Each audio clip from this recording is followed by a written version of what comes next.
Today, what we're going to do is we're going to cover capturing leads with open houses. Sometimes, people think of an open house as you go in and you open a door and let people in, introduce yourself, let them want to see the house, and then if they're interested, they'll let you know. There's so much more to an open house than that, and so hopefully that I'll give you a little bit more insight into operating a open house properly. One that's going to result in 1 to 1.5 transactions per open house. Um, so you can get excited about that if you do 24 open houses in a year. Um, that would be two per month. Then hopefully that will translate into 24 transactions for you. Um, so capture and lead with the open house. Here, point. Okay. So there's different aspects about lead generation. And with open houses comes preparing, prospecting, pursuing, best practices, daily success system, and then we'll go over some recaps. What I'd like from you is to be involved. I'm going to ask questions and love to hear from you. I don't expect you to sit there for 2 hours, hopefully less than 2 hours, and just listen to me. so let's all get engaged in this. Um, so nothing else about your business will have as big of an impact on it as the number of leads you have. The reason is because you can actually you can actually figure out how many transactions that you're going to have in a year if you know your numbers, if you know how many leads you get based on how many calls you make, how many open houses, how many doors you knock, so on and so forth, and know the ratio that turns into how many meetings and how out of those meetings, how many of those meetings turn into transactions. And so by knowing the numbers, the number of leads that you get and knowing your ratios, you'll know how many leads that do I need to make $100,000 this year. You'll know exactly what you need to do. And once you know what you need to do, you break that down to what you need to do on a daily basis, and then you follow that plan. It's great putting a plan together, but it's even better if you actually act on it.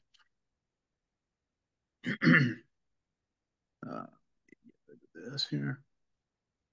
So limited beliefs, dispel the limited beliefs. I don't have a listing to hold and open. Okay. You don't need to have a listing. The thing about open houses is that there are a lot of agents that have listings that don't hold open houses themselves. So there's other opportunities. I don't have signs yet. Talk to other people, talk to other agents. Say, hey, I'm doing an open house. Do you have a sign that I can borrow? Um, I've got 4 Eugene real estate signs in the office there, and it has our number and our. But if you really need to have a sign and you're kind of at the last minute, hey, I need something. Feel free to borrow those. Just bring them back because it's for our team, for the Eugene real estate team with Keller Williams, and things. But if you're in a pinch, feel free. I may not open or I may not know the answers to questions visitors have. Um, that comes with experience. That comes with picking the minds of those who are experienced with open houses and basically making the questions your own. Um, don't just read off a page, asking questions. Make them part of your vocabulary. Make them part of your own, so that when you ask a question, it it flows off like as if you're not reading it. You're as if you're carrying on a conversation with those people. Open houses don't really work because most people, sorry, most people look online. Um, that's not true. People are out and about, just driving by will stop by open houses. People will put together a list of open houses that they're going to go to. I'm going to talk a little bit later about offering something of value that has to do with a list of open houses. I won't feel safe. If you're in a situation that you don't feel safe at an open house, ask either another agent to hold it with you. Um, Lenders are absolutely excited to help with realtors for the simple fact that they know that there's business for them if they can connect with a realtor. So they're more than willing to do open houses with you and host it with you. They bring their information as a lender and can be there with you. Same thing with escrow companies. So don't think that you have to do an open house alone. You can ask other people to be involved with you, and it's always safer in groups. So if there's two or more, you're going to feel much safer. Um, so capturing leads with open houses, open house who benefits. Um, Sellers benefit. How do you think sellers benefit? I'm asking a question. This is where you get to engage. Everybody. Sellers love open houses. What's Oops, that? sorry. Sorry, Cassie, I didn't mean to run over you. No, I was just saying everybody benefits. The sellers, the buyers, the neighbors, and you as an agent. Yeah, what I Sellers, want to do is I want to dig down into specifics. How does the seller benefit? sellers love it because it looks like you're actually marketing their home. It's one of Mhm. those things that they feel is a big benefit to them, and oftentimes it's not, but um, it shows that you're making an effort. Mhm. And it also is a great way to make sure that your buyer keeps their house clean. Yep. Mm. Yeah, it Or shows seller, that you're excuse me. looking for other ways to get people in their house, because that's the only way they're going to sell it is for people to come into their house. Although I did sell one sight unseen at one time. Fortunately, they said I hit a home run, so I'm happy with that. But that was a little scary moment because it was a high end home. Um, and then how does it benefit buyers? I think that for the buyer, it gives them the ability to see it in person without just the online thing, because there's things where they may think they like it till they're in person. Also, Mm-hmm. it helps them define what it is they like and what they don't like, and not specifically just about the home, but in a home. Yep. The thing is too is that sometimes buyer doesn't know what the neighborhood looks like. Yeah. So it also gives, by having an open house and attracting that buyer, they get a chance to see what the neighborhood looks like too. So it helps them Some, there. How does sometimes that? they How do the come with, neighbors benefit? Well, neighbors mostly are curious about their neighbor. They Mm-hmm. curious to see what inside, most of them. And that give them also a chance to invite their friends who's looking for a house in the neighborhood. So Mm-hmm. yeah, that's good for us. Yep, exactly. When I approach neighbors to introduce myself and let them know that I'm having an open house in their neighborhood, that's one of the things I tell them. I said, "Wouldn't it be great if you could choose your neighbor? You know, do you have somebody that you know of that's looking to buy in the neighborhood?" you can jokingly say, is there anyone you don't want me to show this house to? Yeah, exactly, exactly. Be personable with them. And then, how does it benefit you as an agent?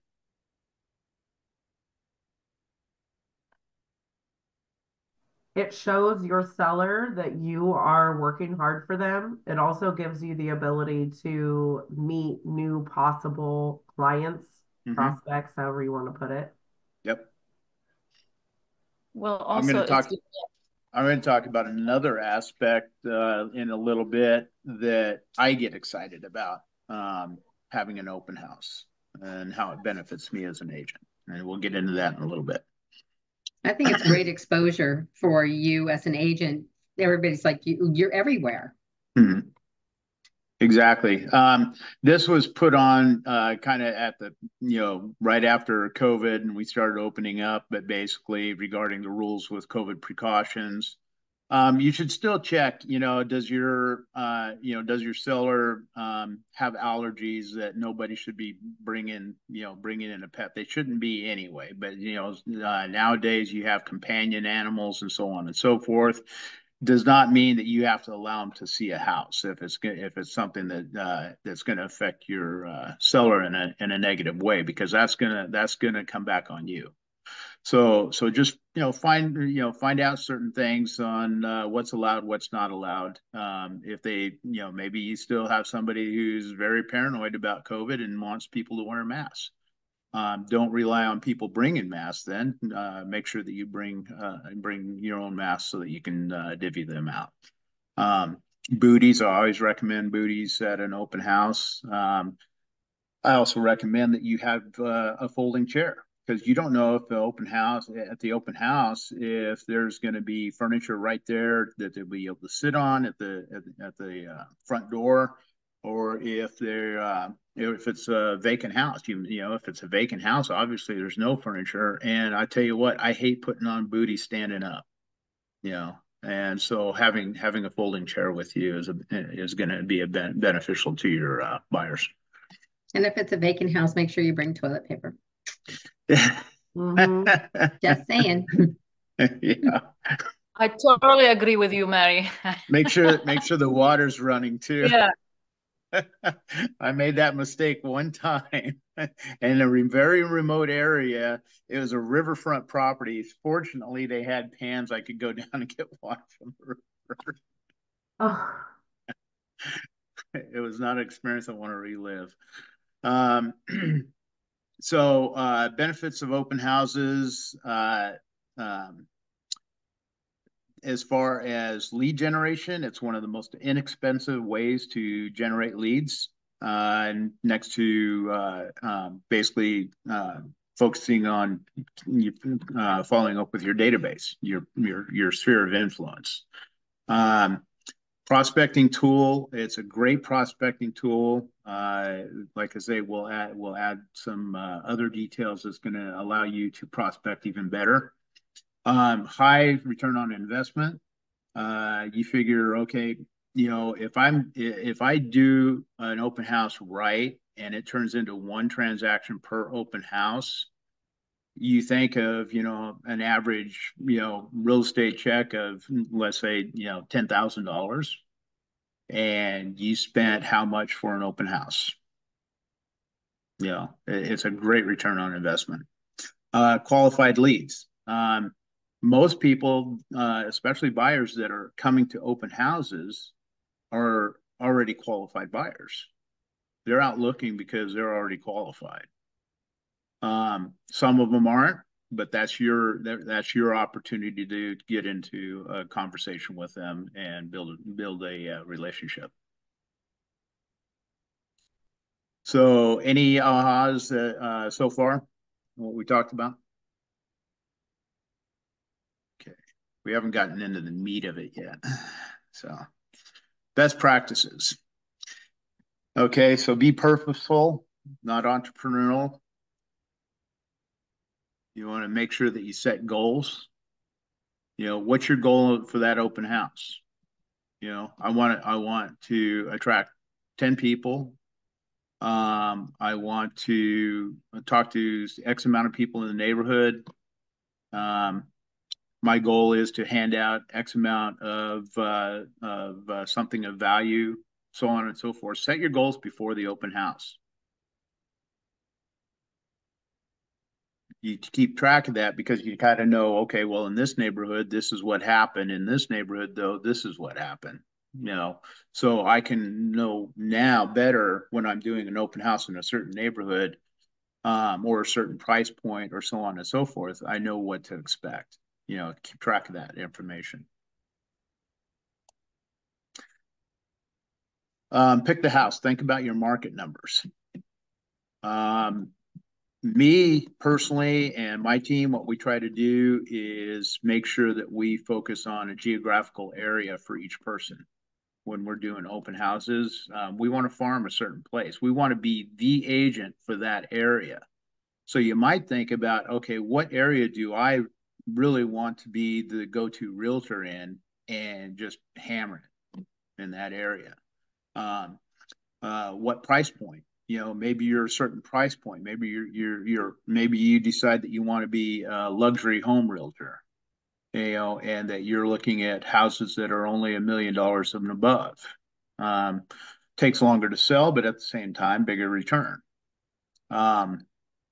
Maybe I know one realtor who is a top 10% realtor who focuses mostly on manufactured homes and parks, and does a ton of them. What do you see yourself doing? And then pick your market based on that. Consider inviting a speaker, such as an inspector or a lender.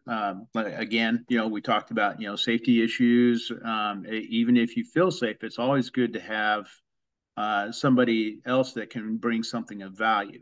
An inspector, a lender, somebody from escrow. If your escrow agent isn't giving you prelims before you go on a listing appointment, or if there's a certain house that you have a buyer that's interested in, and you want to get a prelim to see, what it looks like. Is there any liens, any judgments, so on and so forth. I recommend Evergreen does a tremendous job for us on that. But your escrow officer should be giving that to you on request.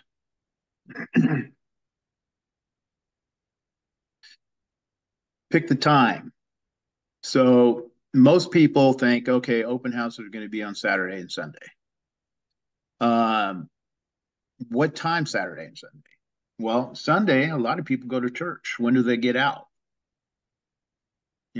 Typically most churches are going to get out at 11 or 12 o'clock.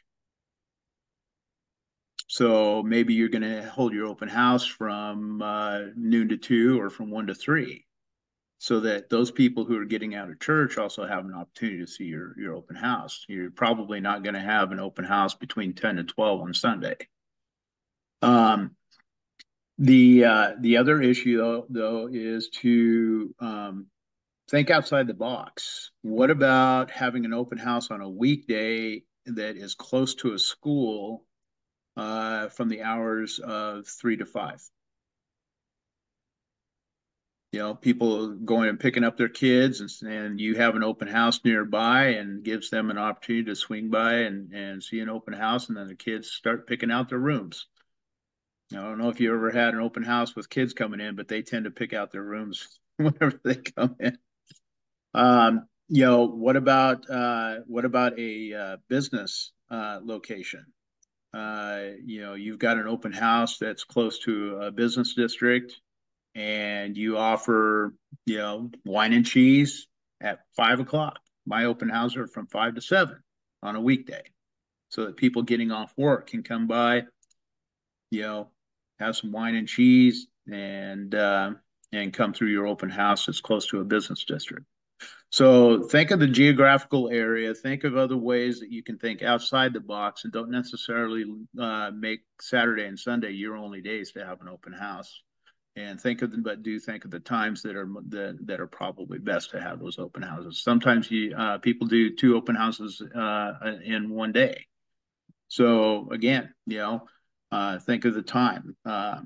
Saturday, maybe you go 10 to 12 on an open house in the morning, and then give yourself an hour in between, and go 1 to 3 in the afternoon on an open house. Again, it's just, thinking outside the box. Know your market. Look at comps around the area of that open house, so that you have that list of comps that you can show. Hey, these are the comps that are similar to this house, and what this house is worth, and what others have sold for. and then be safe. So here, use the buddy system. We talked about that. Have somebody else with you. Arrive early. The last thing you want to do, especially in a vacant home, is arrive and find that there's a squatter in the house. That's happened to me before. Park on the street.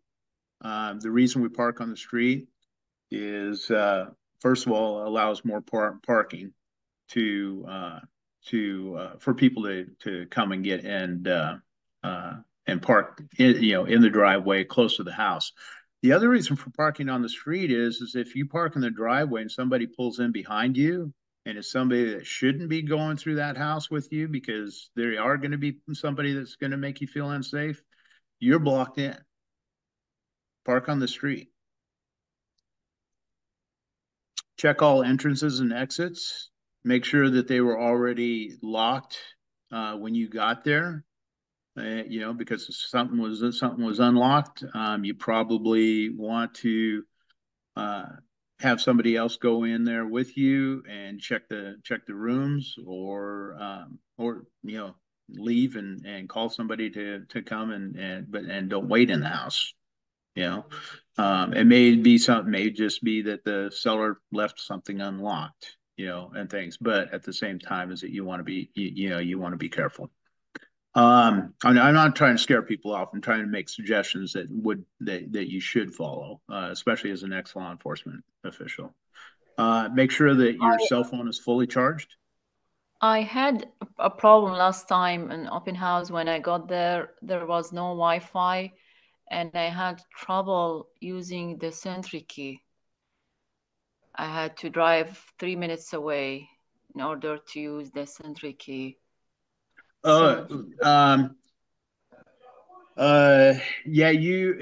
there's no Wi-Fi there, ahead of time. So if the seller should, or if it's a situation that from this ice storm, we were without Wi-Fi for days and also without data, so we couldn't call in and out. Mm-hmm. And I've had that experience too, where they didn't tell me that there was no Wi-Fi or anything, so I had to drive back several miles before until I had it, and then get the code and stuff. So, but if you do know, make sure you prepare by getting the code before you go in. So, and then turn on the lights. Turn on all the lights. You want to be able to make sure that you see every inch of the room, but you also want the buyers to come in and not be in a dark place. Then again, so that brings up a good point of maybe going and seeing the property ahead of time, making sure that you have access, and then pets especially if it's not your listing and you don't know. Coming in and just saying, hey, I'm, and call the sellers or call the agent that has the listing, say, hey, I'd like to go preview the house. So I'd like to go see it on, such and such a day at such and such a time and preview the house, get some more information. If the sellers, hopefully the seller's there, and you just tell the agent, I'd like to, if the sellers can be there, that'd be great, because, I do have questions as far as, if the Wi-Fi is working okay, and so on and so forth. And you always want to check their pets. Like, what kind of pets do they have? Because vice versa, buyers might have allergies too. And so making sure that the place is clean. Are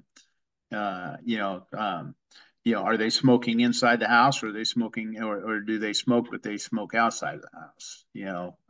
Because they have a large marijuana plant in their living room. Yeah. Sorry. Yeah. That might be a problem in several different ways. Might be a buyer that sure wants to take that plant with them. So, and then follow your market center guidelines and checklists for open houses. One of the guidelines that we have is that we are, due to E&O insurance liability, is that we cannot do an open house for an agent that is not a Keller Williams agent, that's not outside the agency. So make sure you follow the guidelines and those guidelines.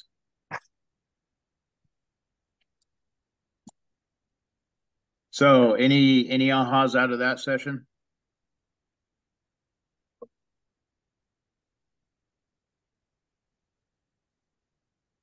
Prepare, prospect, and pursue. The difference between big and really big is how you manage your time and focus. So preparing, most of the work on the open house is done before the open house. So know ahead of time. Now, one of the things they talk about is, know the open house that you're going to do on Monday, and then do all your stuff during the week. Well, frankly, very rarely do I know that I'm doing an open house at such and such a house by Monday, especially if I don't have a listing that I'm doing an open house at one of my own listings, and I'm doing an open house for another agent. Very seldom am I going to know that on Monday. If you can know on Monday, great. If you can't, you gotta push to get everything done before your open house. But you want to get things done prior to. Marketing needs to be done prior to the open house. Door knocking, whatever pre-marketing jobs that you're going to do, you need to take care of that before the open house. Going and getting balloons for your signs. Make sure you got time to do that. Make sure you have time to set out signs. Make sure you know what the appropriate amount of signs that you got to set out. Know your main routes, your main arteries, so that you're going to guide people to. And then prepare your mindset, and then practice conversations, different questions, that people have, and we'll get a little more into that too. So again, Monday, select the house. That's not going to happen all the time. And in fact, I would say that's probably not going to happen most of the time. Post online, walk the neighborhood, invite neighbors to showing. Now, when I walk a neighborhood, if I'm just walking it for myself to check out the neighborhood, that's one thing to do it on Tuesday. I choose not to go out on Tuesday to invite the neighbors, for the simple fact that I invite them on Tuesday to a Saturday open house. Guess what happens in between? They're not going to remember. They're going to put it on the back burner. They're going to forget. I want it fresh in their mind. So I'm going to go out and I'm going to door knock on Friday, the day before, or even the morning of. Post online again, install a yard sign. If you install a yard sign, make sure that the open house has a day and time writer that the open house is going to be. Because if you put open house and say it's occupied, you're going to end up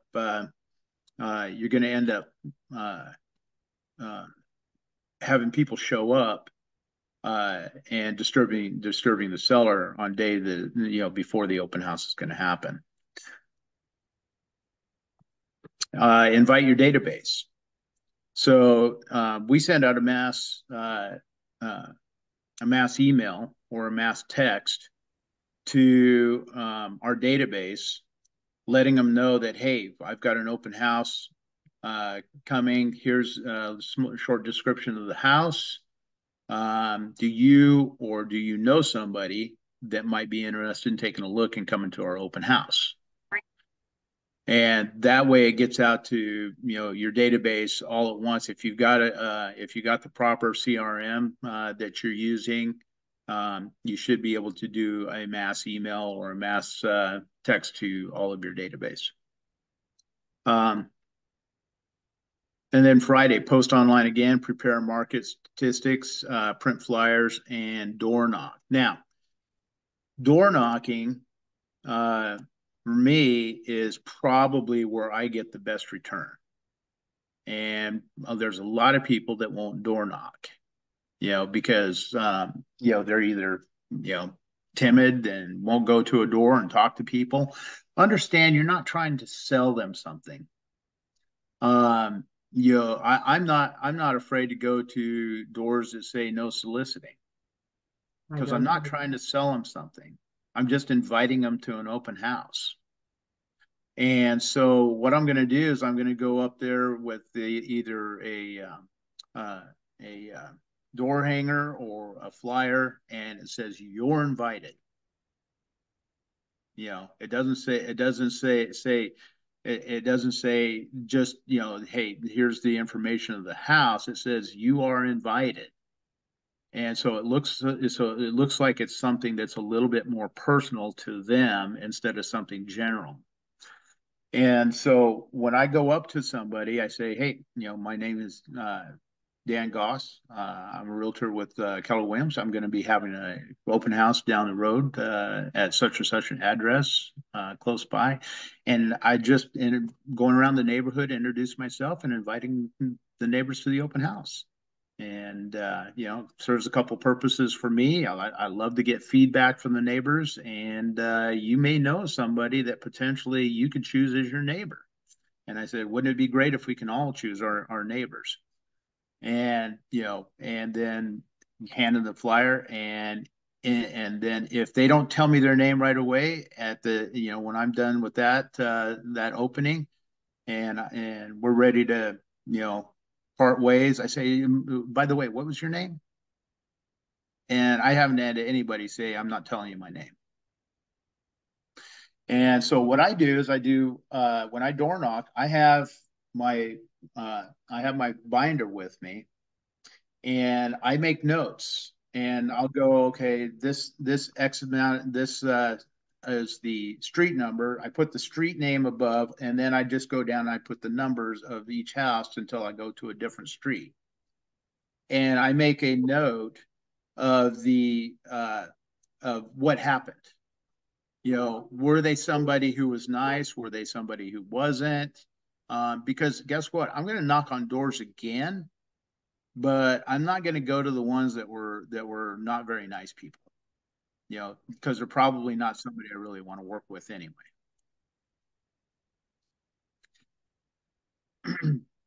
The community and neighborhood information, basically what clients like to know, relocation information, first-time buyer specifics, and mortgage information. Now, the reason that we talk about these is when people come into an open house, you want to give them something of value.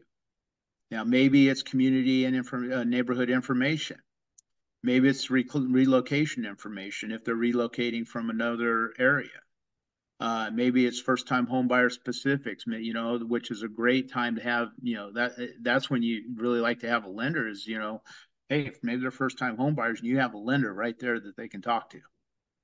Get them pre-qualified right then and there. Mortgage information. Now, what I like to do is I like to make a list of the other open houses in the area, or maybe other open houses of like properties, whether they're my listing or not, because that's something of value. They see that as something of value, and when you give them something of value, they're going to remember your name.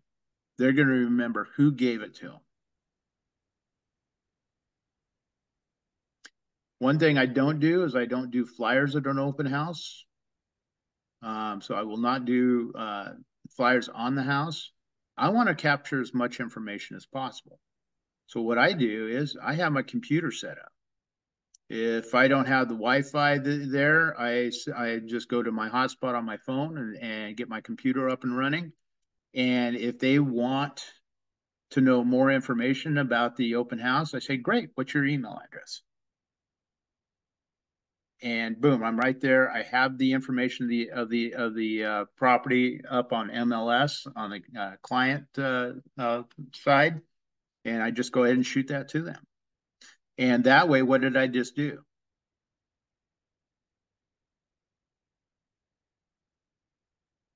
Go ahead, you can answer. What did I just do?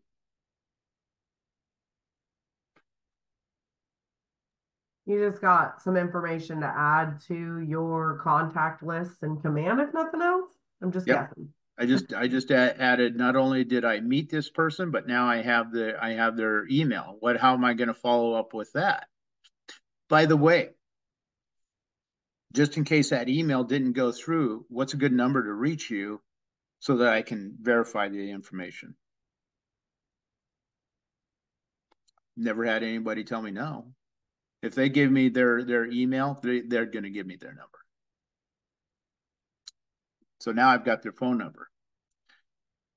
Another trick that I learned from another realtor who are very, very good at open houses. I've gotten a couple things from them. You know, I thought I was pretty good at open houses, but man, they are the bomb. They introduce themselves with their first and last name. And it just blew me away because I thought, how simple was that? So when I go up and somebody comes in the door, I wait for them to come to me, and I say, my name is Dan Goss. And the reason I do that is because most people, without thinking about it, are going to mirror you, and they're going to say their first and last name. If you say, hi, I'm Dan, what are they going to do? They're going to give me their first name. They're not going to give me their last name. But if I give them my first and last name, a lot of times they will mirror you and give you their first and last name. I have my pamphlet right there. They know I'm writing stuff down. You know, I don't care. That's fine. You know, they can see that. I'm not going to try to hide anything from them. And then what I'm going to do is I'm going to say, well, listen, I would like you to go through this open house. I don't want you to see it through my eyes. I want you to see it through your eyes. So as you go through the house, find out, think of things that you like and that even things that you don't like. And when you're done with it, we'll talk some more. And so I put it in their mind that, hey, I'm not going to follow them around this house. I want them to talk freely. And secondly is that I've already put in their mind to take in information in their mind to give me feedback about the house. And I want to get that feedback. I want to engage. The more I can engage with somebody, the more likely is that they're going to become my client, or that I'm going to get good information for the seller to give them feedback. Do we need to reduce the price? Do we need to take care of something that seems to be the one thing that people are pointing out that they don't like about the house? So it's valuable information. So anyway, that's a couple things that I picked up from another team that does a fantastic job.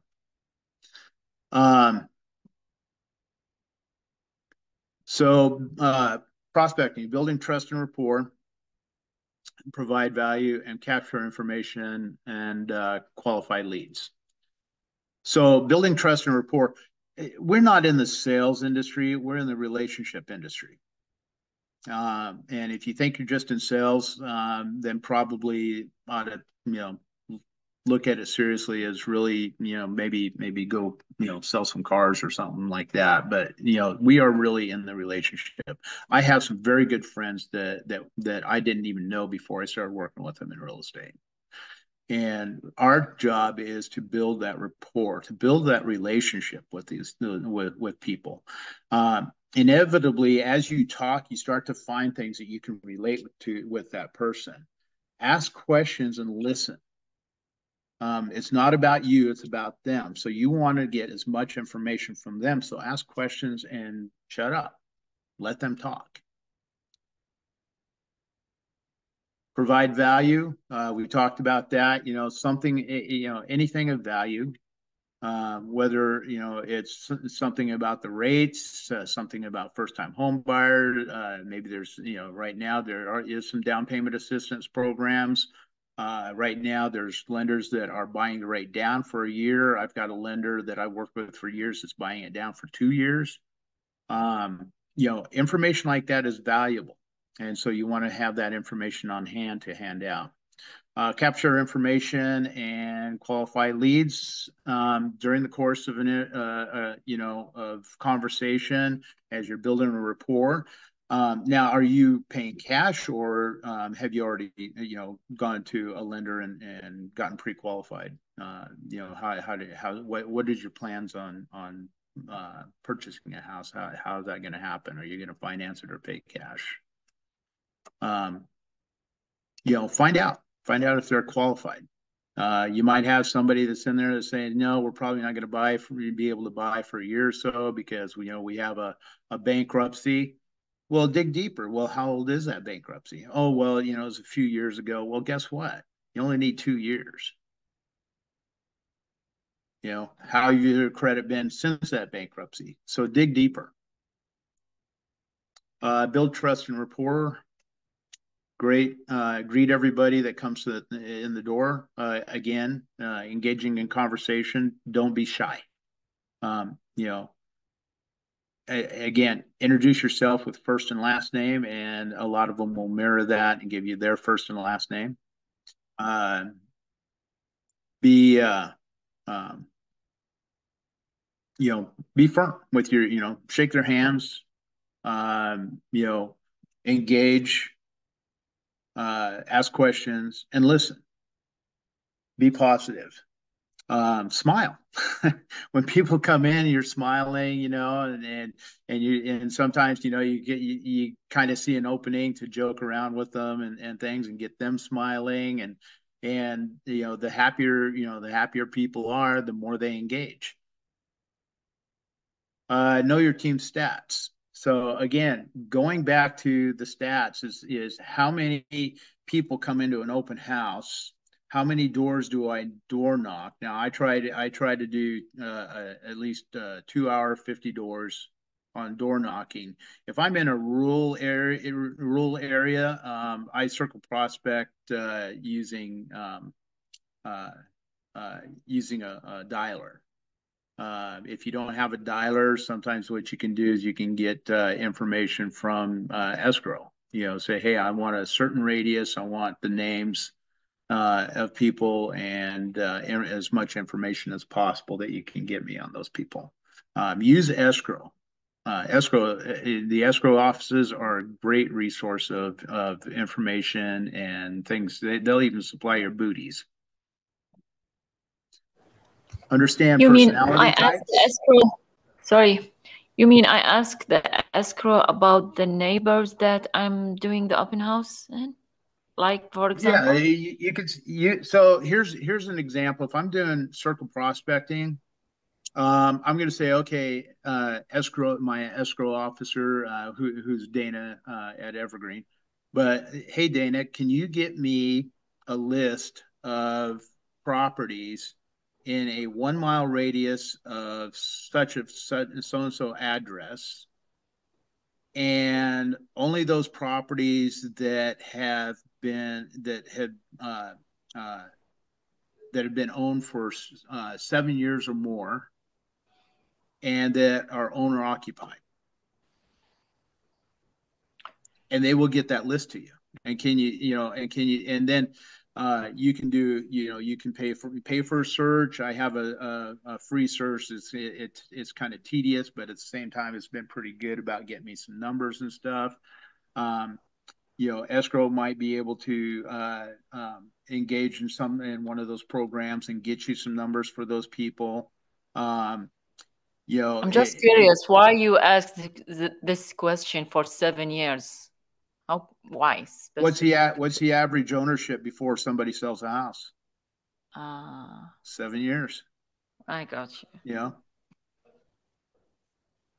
So maybe you got an area that's got a higher turnover. Maybe the average turnover is 5 years in an area. Well, then ask for ownership for 5 years.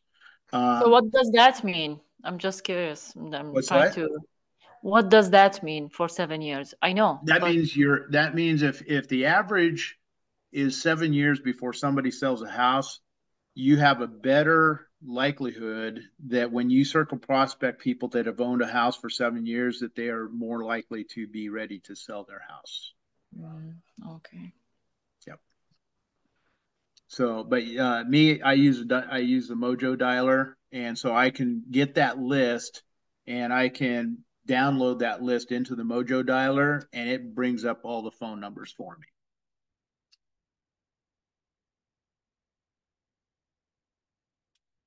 And then I can do my circle prospecting. So, understanding the personality types. Again, we talk about mirroring. So if I know somebody's kind of laid back and is kind of, not really analytical, but kind of touchy feely or something like that, guess what I'm going to be? I'm gonna be laid back. I'm gonna be kind of mirror them. Now, if you've got somebody who's analytical, and likes the numbers, am I going to be touchy feely with them, or am I going to have some kind of sheet in front of me that shows, hey, this is what the comps are. Here's the rates that are going, currently, so on and so forth. I'm going to have numbers, ready for them. So know your personality types. I've been, unfortunate and fortunate enough both to have several different jobs in my life. I'm almost 64 years old, so I've had a lot of experiences, and that's related into a lot of different conversations that I'm able to have because I have something I can relate to those people with. A younger person might not have those experiences. Just know the personality types and just, and know what you should have for each personality type and have that ready on hand. Have something to offer the visitors. So again, something of value. You could even hand out, your card or some kind of something that has your information along with a packet of seeds for like flowers or whatever, something. Even that's something of value, just to hand that out. How many people hand out their card and that's it? What if you attach something that was kind of a seed packet or some kind of some kind of a lottery ticket, a $1 lottery ticket with each card. You hand it out to them. You think maybe they might remember you a little bit more than the other person that just hands out their card. Have a sign-in sheet. Okay, this is something that I have found that there's another way to do this that actually is more effective. And if you don't have a sign-in sheet, how many people have used a sign-in sheet and then most of the people just don't sign in or they don't put all the information down? Okay, try this next time. Have your booklet in hand. Have it written out that their name, their phone number, email, notes that you can put in and stuff. Have that ready, that when you introduce yourself, you introduce your first and last name. As they, reciprocate, you're writing their name in there. Okay, as you get an email through conversation, they want information, or hey, would you like me to send you this? Would you, somehow you're gonna, try to get their email by giving them something of value. Great. And by the way, just in case this doesn't go through, and later on I get an email that says that it didn't go through, is there a good number that I can reach you to make sure that I got it correct? Write it down. But hey, you have it all right here, and and not just on a notepad where you're just writing down, but you actually have a small booklet, and you just carry that with you. And then as they go through the house and come back, great, what did you think of the house? What did you like about the house? What did you not like about the house? Find out that information. Write that information down. What are you looking for in a house? What's your price point? All that information. Now you've got a booklet that has all their information and notes in one area, that you can refer to, because guess what? Your open house isn't done when you close the door. Follow-up comes after the open house. That's all part of it. And so you have all that information to be able to follow up with people. So try that and see if you don't get more information doing that than just putting a sign-in sheet. Now, am I saying that that should be the only way to do it? No. Some people, you know, I thought one person did a great job. Had a table, had a banner that said "sign in," had balloons. You know, I mean, it looked glorious. And when I looked at his sign-in sheet, I thought, wow, he's getting a lot of information on his sign-in sheet. So find out what works for you. Dan, have you seen the sign-in sheets now that they have that are on Google Forms? Yeah. So they have tablets. So they literally have tablets that like a Google Form on, and they have a tablet there at open houses. You have that code that they can scan and stuff too, that and then enter their information. Guess what? People don't enter their information. Right. And stuff. And the thing is that part of getting that information isn't just them putting the information in. Getting the information the way I talked to you about is engaging in that person, started building that relationship right away. And yeah, they were pushing me towards that Google thing, and I thought, oh God, that sounds I'm so old-fashioned about things. Yeah. No, I mean, you know, I work with Eric and Jeanette Harpel. And I don't know if you know them, but they were #1 in Lane County for a number of years. They came into Lane County and just blew everybody away. Didn't know anybody here. Well, Eric did. He was from here, but Jeanette didn't know anybody. They're now, you know, we work the Place team here in Eugene, and so we're Eugene Real Estate. Place was formed by Ben Kinney and Chris Juarez. And so basically it's the systems that we pay for that ordinarily before I figure my costs on the systems that I had with my own team, and their systems beat my systems, you know, hands down. And it's not costing me anything more. And in fact, there's benefits with that. Well, Eric and Jeanette are up in Washington and Reno in Nevada, and they're with Ben Kinney and Chris Juarez, and they have kind of a direct line to Ben Kinney and Chris. And so I run the Eugene Real Estate team. Well, we don't use that stuff.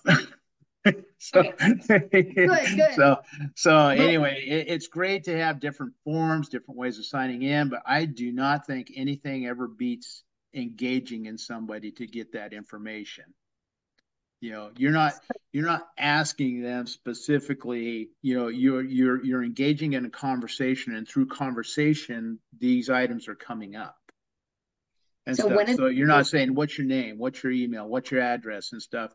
You're engaging in a conversation that during that conversation those items will come up. So you're building. So one of the things that I have found, one of the things I found really helpful in the training company that we run is, rather than have a sign-in sheet, I'll say, I really don't like all my personal information out there. I don't know about you, but how about if I do this? Let me capture some information, and then we'll get back together and see what you think of the house.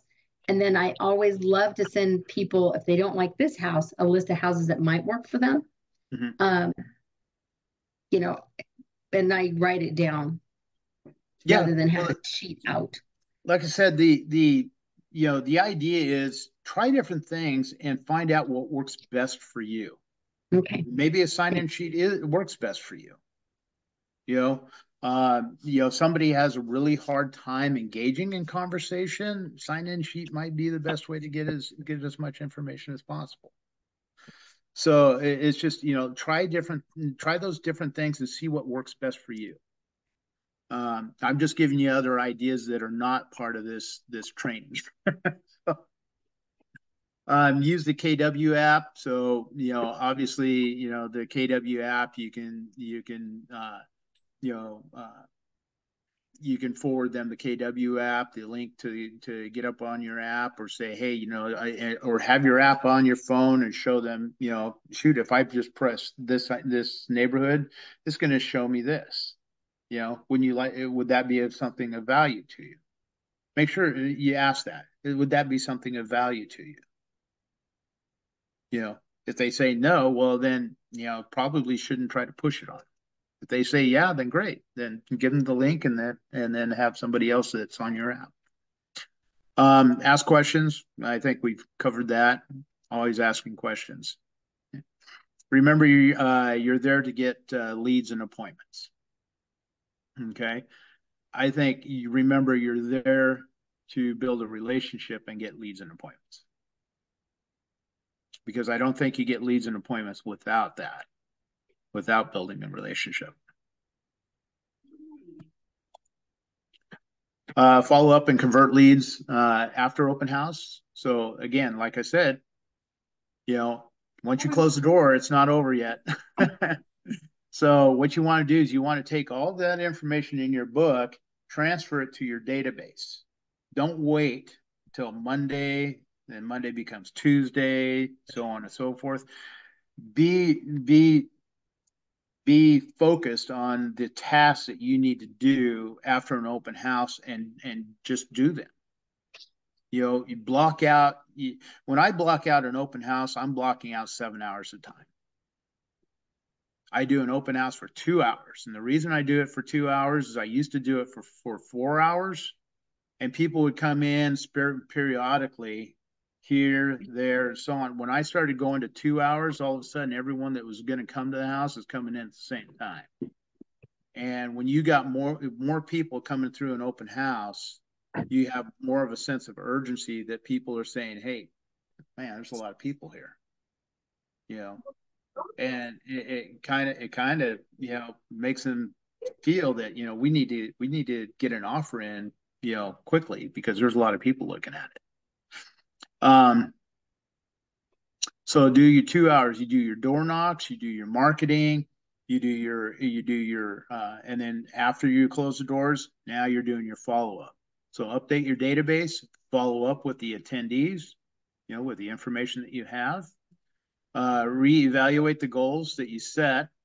Again, you know, if you have a certain set of goals for an open house that you set before the open house and you didn't quite meet those goals, reassess your goals. Okay, this is what's going on in this neighborhood. You know, try the same open house on a different day. You know, see if you draw more. Sometimes I've had some of my best open houses on a Sunday, when you think Saturday is the day. Saturdays, is there a football game? Is there an Oregon football game in town? Guess what? That's 50,000 potential buyers that are going to a game instead of coming to your open house. Probably ought to figure out a different time. You know, some people say, well, not everyone goes to a football game, but at the same time, as I'm going with the numbers. So know what's going on, know your neighborhood, know your numbers, you know, and adjust those numbers accordingly, because the better you get with the numbers, the better you're going to be the following year and the year after that, and the year after that. When you put your business plan together, everyone should be putting a business plan together in November and putting their numbers in that they expect to do on a daily basis. This is my activities on a daily basis all through the whole next year to attain the amount of income that I want to attain. And you can direct, and now that you know your numbers, that's proportionate to, you know, how much money that you're going to make. You know exactly what your activities that you need to do. Maybe you say, okay, well, I made good money this year, but I want to make this next year. Okay, well, you know the ratio, you know how much, you know, you have to increase your activities to attain that amount of money. Okay, so know your numbers.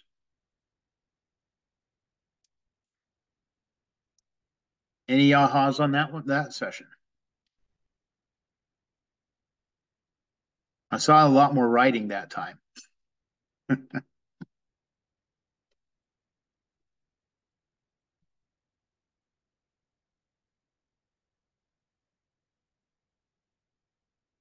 Okay, so recapping, open house best practices, setting goals, pick the house, prepare and practice, pick the time, prepare stats, and be safe. Always be safe. And something it doesn't talk about when you're going, if you're in an even not an open house, but even if you're showing a house and you don't feel comfortable, you feel like this is not a good situation, never lead through a showing or an open house. Always follow. You don't want it to be have somebody in your blind spot. Okay. The other thing is, does everyone know about the orange file? I want to see. I want to see hands. Everyone who does not know about the orange file. You don't know about the orange file, or you do know about? Okay. So the orange file, if you don't feel safe, then you can call the office or you can call a designated agent and say, hey, can I get the orange file for such and for the address that you're at? And they know that you need help. Okay. So keep that in mind, the orange file. And for staying safe, stay the heck away from the trunk of your car. Yeah. Like I With your say, don't clients. ever be don't never have somebody in your blind spot. Okay. So always know where they're at. Mhm. Okay. The other thing, just to let you know that, if you have to they reach out and grab you or something to that effect, if you just go palm up into their nose, all of a sudden their eyes are watering and stuff, that gives you enough time to get away. Or kick, if it's a guy, kick him in the balls. Don't be afraid. Okay. Don't hesitate. Don't hesitate to scream, to make noise. Okay. So, some basic self-defense classes come in handy. I can show you different ways, but there's different classes and me, I carry a firearm. I've always had a firearm, and I just carry a firearm. If you have a concealed weapons permit, great. Does not take the place of practice. Make sure you know how to operate and how to operate a firearm. Make sure that you've done plenty of shooting with a firearm, know the safety of a firearm. And me, I don't always carry a firearm for open houses and stuff, but if I have a showing that somebody I've never met before and it's in a remote area, darn right, I'm carrying my firearm. I have a friend that shows up about halfway through my open house, usually. Oh yeah, Yeah. he comes Just in and checks on you. brings me a cup of coffee or Yeah, whatever. that's great. That's great. If it's a place that I feel uncomfortable, questionable. Yeah. So you should always let people know where you're going Always, the best thing is have a plan, just in case. Always have a plan. Somebody checking on you, um, you know, uh, you know, knowing how, knowing where to be when you're showing a house, knowing, taking those self-defense courses, to be prepared. Um, maybe you do want to carry a concealed weapon. Make sure that like I say, make sure you're adept to handling a firearm. And that comes with practice. Bear spray on your keychain. Yeah, yeah, yeah. And bear spray. Your seller might not like bear spray in the house, but it's your life. So anyway, the benefits of an open house, return on investment, quality leads, prospecting tools, and inexpensive. And then prepare, prospect, and pursue. So prepare, prior to the open house.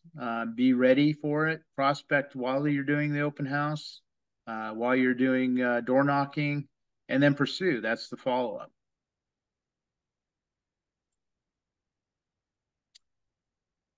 So, has your thinking changed any, about open houses? And what are your mindsets that you learned that's new? I learned the orange file thing. I mean, it was not called that. I knew about that, but not specifically the orange one, but that was something I just learned. Or are they calling it something different because it's always been the orange file? Yeah, so at the Roseburg agency, they were just saying if you call and you say I need a specific color So file, yeah. that would Yeah, KDW's always been the orange file. yeah. So which I guess you'd want to pick a color so you sound more Well, it's less conspicuous. Sarah at the office, no, it's carte blanche for all agents. It's just the orange file, and they know. Now, if you got, a friend or another agent or something like that, and you want to call it something different for them, but if you call into the office, it's always the orange file. So, I didn't catch your last name. What is your last name? Goss. Goss? Okay, thank you. GOSS. Thanks. You want my phone and my email? Sure. Okay, phone number is 541-729-3680. And email is really easy. It's dan@eugenerealestate.com.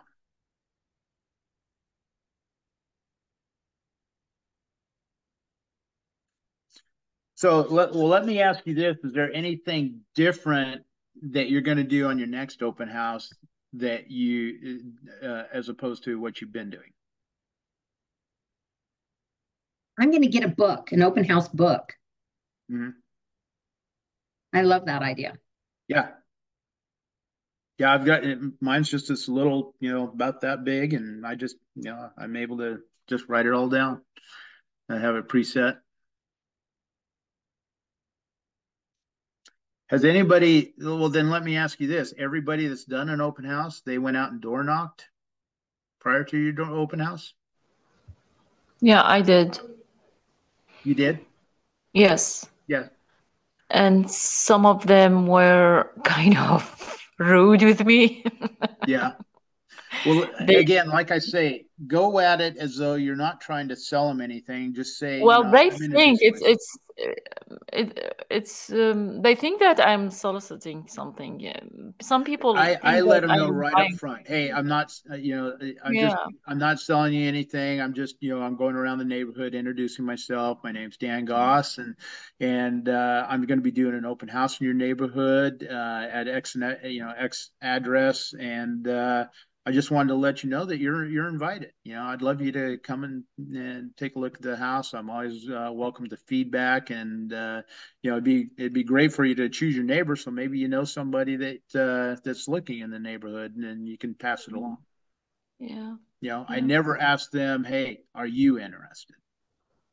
Mm-hmm. I don't ask them, are you interested in selling? That's not the time to do it. You're inviting them to an open house.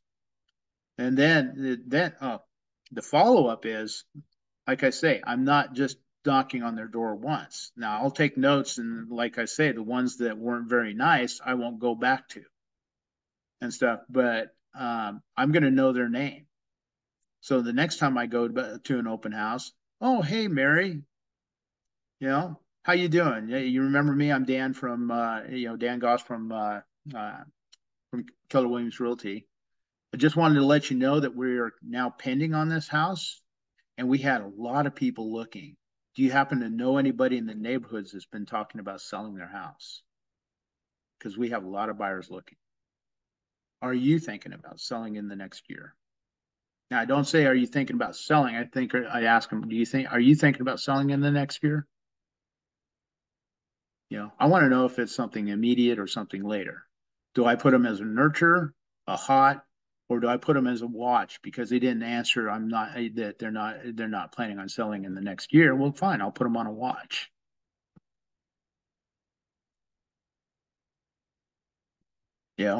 When you close, hey, we just closed on this again.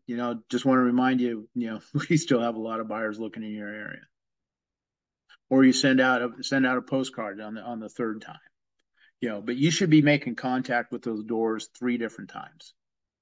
If you want to get 1 to 1.5 transactions per open house, make contact with those doors 3 times, whether it's going back again or sending out a flyer or just hanging a door a door tag or whatever.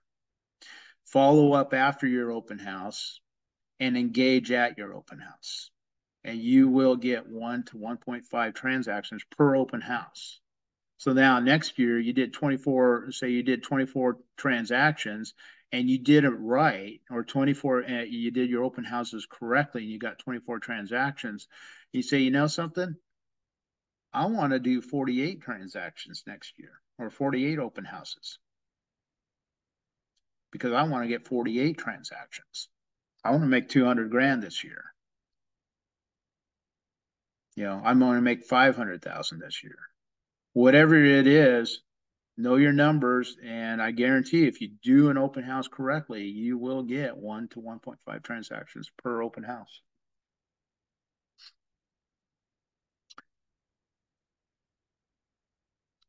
So that's the end of our session for open houses. Is there any questions? Any comments? I do have a question. Sorry, I'm just slow on that. So I did an open house this weekend. Listen, slow's better than never. I did an open house this weekend. It was kind of thrown at me. And I went for it. I don't have signs yet, none of that. I just went in hot. Got it taken care of. That said, I'm looking for the sheet. I had a sign-in sheet, and I always tell them the owner of the home is asking that they sign in. That's the 3rd open house I did, and honestly, just the first one that anybody showed up at.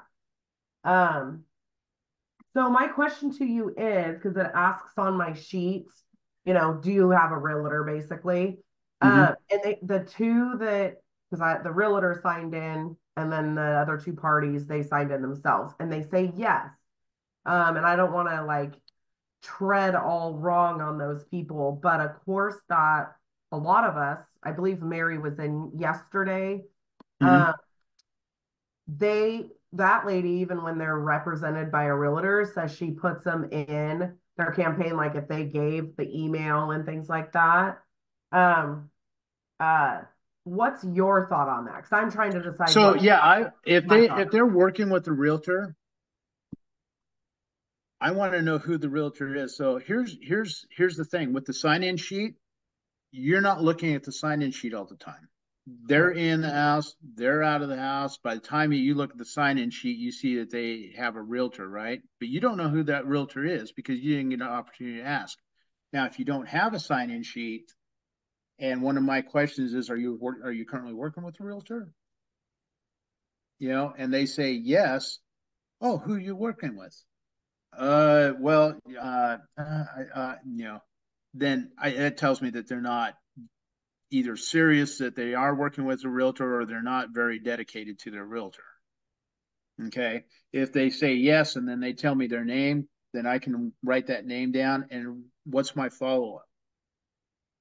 My follow-up isn't to them. My follow-up is to their realtor. Gotcha. Say, hey, your client, such and such, came through my open house today, and and had some good feedback. You might want to follow up with them because it sounds like they might want to write an offer. Okay. I want to follow up with that realtor. So that's part of your follow-up. And that builds your reputation as a collaborative realtor. Exactly. That you work with ethics. To me, working with an unethical realtor is the worst thing that I don't want to be involved with an unethical realtor. Somebody who comes in and says, I'm working with so and so, and then I turn around and try to steal them away from that realtor, and now all of a sudden you've got a reputation. And believe me, there's realtors out there that do that. And the thing is that it's unethical, it's cutthroat. People those are the people that shouldn't be in real estate, because you're not only building relationships with your clients, but you're building relationships with other realtors. And if you've got a bad name, so here's an example. I had 2 offers on a listing. One offer was $500 more than the other offer.